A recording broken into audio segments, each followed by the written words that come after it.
What is up, guys? So today I'm going to be going over the easy hybrid training guide. So this is basically how to balance lifting and running at the same time without losing any muscle, without losing your gains, your strength, because I've made the mistakes before. I've gotten into running as a lifter and lost a lot of strength, a lot of muscle, and it's really frustrating because muscle is something that you have to work really hard for, and you can lose it very easily if you're doing the wrong things. So if you're wanting to get into running and you're already lifting, this is how you do it. So have 4 points here.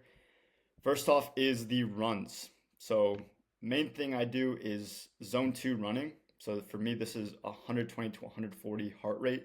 That's the sweet spot you want to aim for.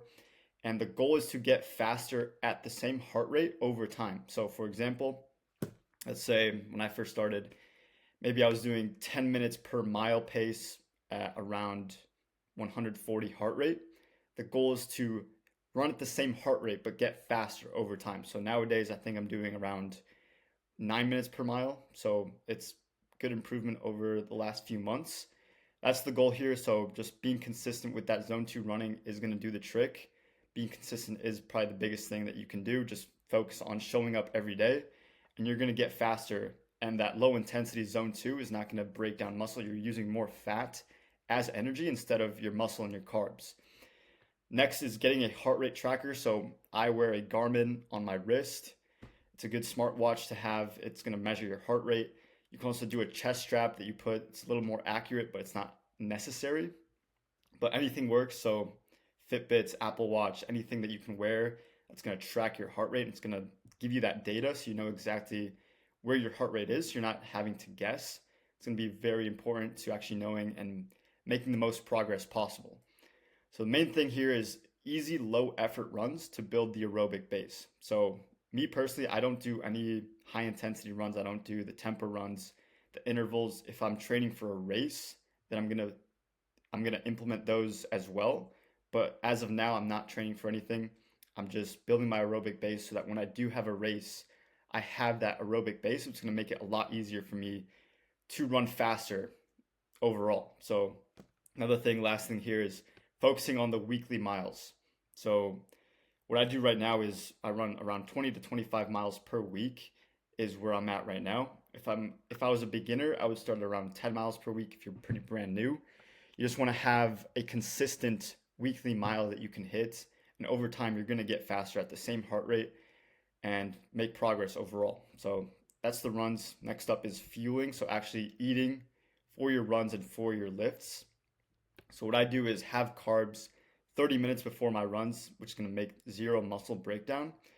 Big mistake I used to make was actually running fasted and then running at a high intensity. So that's probably the worst thing you can do if you want to keep your muscle and still get into running. So the carbs are going to spike your insulin, which is going to save your muscle. You're actually going to break down carbs as your fuel source and the fat in those zone two running instead of muscle. Because if you're fasted, if you don't have any energy in you, then your body has to find some sort of energy to use, and it's going to break down your muscle for that. So, quick example of what you want to do is simple, fast acting carbs 30 minutes before. This is going to make sure they digest fast. So, such as fruits, honey, and white rice, all great options. And then avoid high fat meals pre run. It's going to slow you down. You're not going to feel your best. So, stay away from high fat.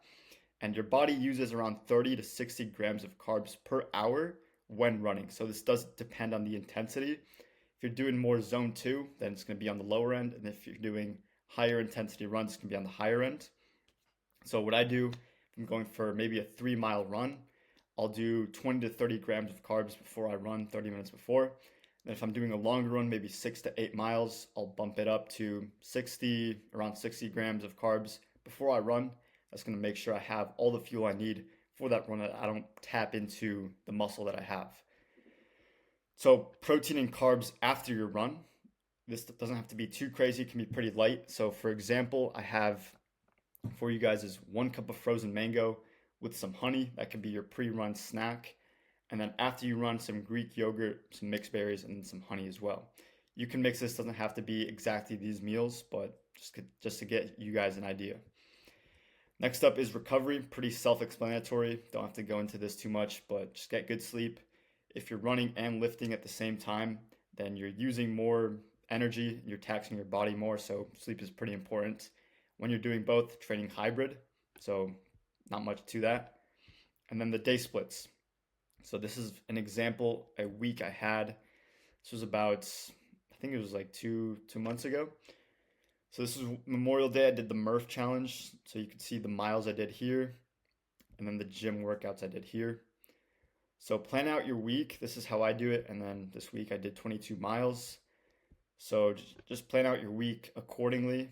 And then you always want to have a long run in the week, and then just consistent, easy runs as the week goes on, and then training in the gym as well. Pretty self-explanatory. Always try to lift before running. So ideally you want to lift and then run, but it doesn't always happen. That's not what I do every time. But if you do want to run before you lift, do it in the AM, so pretty early in the morning, and then lift later in the day. So you don't want to do it back to back if you're running before. And then when you're lifting, do more high intensity and low volume lifting. So it's going to make sure you have even more time to run. You're not lifting every single day. You don't have to do twice a day every day if that's not something you want to do. So quick tip for you guys there. And that's pretty much all I have in this presentation. Hope you guys enjoyed. Be making more of these. And yeah, see you in the next one.